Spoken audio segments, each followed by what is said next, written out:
پر مشکل یہ ہے کہ ججوں میں دراڑ اتنی پڑ گئی ہے، اس قدر پڑ گئی ہے کہ آپ یہ دیکھیں، دو چیزیں ذرا غور فرمائیں، یہ بڑی سیریس غور فرمانے والی ہے۔ ایک غور فرمائیں کہ سپریم کورٹ کے جو ایک بڑے بہادر دلیر اور بڑے زیرک جج ہیں قاضی فیض عیسیٰ صاحب، انہوں نے خط لکھا ہے، اور آپ 2-3 خط لکھ بیٹھے ہیں وہ چیف جسٹس کو، پر وہ خط لکھتے ہیں اور میڈیا کو پہلے جاری کر دیتے ہیں۔ میڈیا کو سپریم کورٹ کے ججز کی انٹرنل کورسپونڈنس تو جاری نہیں ہونی چاہیے۔ یہ اس قدر ایک طرح شدت اختیار کر گئی ہے کوئی رائیولری۔ اور دوسری چیز یہ ہے جو یاد رکھنے والی ہے کہ پچھلی دفعہ جو ووٹ ہوا ہے جس پہ 5 بڑے اچھے جج ریجیکٹ ہوئے ہیں، بڑے اچھے جج ریجیکٹ ہوئے ہیں، میں جانتا ہوں ان میں سے چند کو ہیں، اور وہ اچھے جج ریجیکٹ ہوئے، بڑے اچھے جج پک اپ ہوئے ہوئے تھے 5، اور 5 اسامیاں خالی کی خالی رہ گئیں۔ ان ججز کو ریجیکٹ کرنے میں یہ سننے والی بات ہے آدمی، جی میں سن رہا ہوں، متن گوش، ان بندوں کو، ان ججز کو ریجیکٹ کرنے کے میں 5 ووٹ ان کے خلاف تھے، 4 ووٹ ان کے حق میں تھے، پر 5 ووٹ جو ان کے خلاف میں تھے ان میں سے 3 ووٹ کس کے تھے؟ 3 ووٹ نواز شریف کے تھے۔ سنیے، 3 ووٹ نواز شریف کے تھے۔ اب نواز شریف پھر آ کے اور اس سٹرکچر میں، عدلیہ کے سٹرکچر میں دراڑیں ڈال رہا ہے۔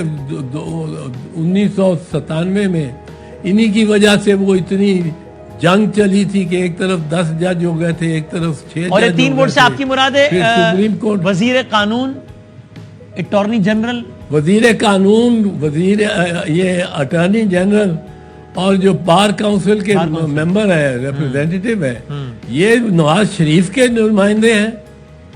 تو سر اٹارنی جنرل نے کس کے حق میں ووٹ دینا ہے؟ لیکن سر یہ تو لا منسٹر نے کس کے حق میں ووٹ دینا ہے؟ پاکستان میں 18ویں ترمیم کے بعد جو ججز کی تعیناتی کا طریقہ کار ہے، اس کے بعد جو بھی حکومت وقت ہوگی، یہ 3 ووٹ تو اسی کے ہوں گے، اور وہ اس کی فیور یا اگینسٹ میں ووٹ کرے گی، تو اس کو اس انداز سے تعبیر کرنا ٹھیک ہے؟ یہ تو طریقہ کار ہے آئین کے 18ویں ترمیم سے۔ اس کو نہیں، ایک دفعہ یہ پرابلم اب سامنے آئی ہے تو اس کے کچھ سوچنا چاہیے نا۔ اور جو جج صاحبان 5 بناتے ہیں وہ کورسپونڈنس کر رہے ہیں، پبلک کورسپونڈنس۔ آج کی تاریخ میں آئینی طور پر اس طریقہ کار کے علاوہ کوئی اور طریقہ ممکن ہے ججز تعیناتی کا؟ نہیں ہے نا، تو پھر اسی طریقے سے تعیناتی ہوگی نا، چاہے وہ عمران خان کریں، زرداری کا کریں، جو بھی جس کی بھی گورنمنٹ ہو۔ اس کے علاوہ آج کی تاریخ میں کوئی اور ممکن نہیں ہے، اس میں کوئی شک نہیں ہے۔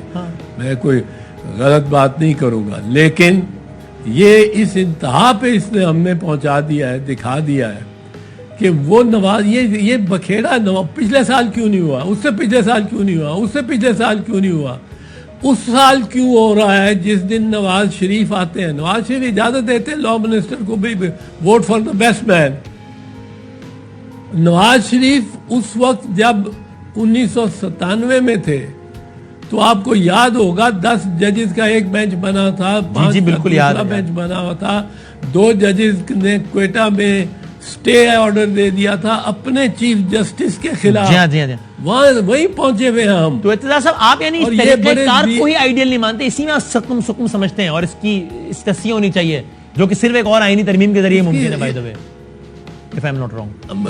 آئینی ترمیم کے ذریعے ہی ممکن ہے، یا لوگ ہوش کا ناخن لیں، ہوش کا ناخن لیں، یہ سمجھیں کہ میں نے یہ پارٹی کو ووٹ نہیں دینا، میں نے یہ سپریم کورٹ آف پاکستان کے لیے ووٹ دینا ہے، اور یہ انڈیپینڈنٹ ہونا چاہیے۔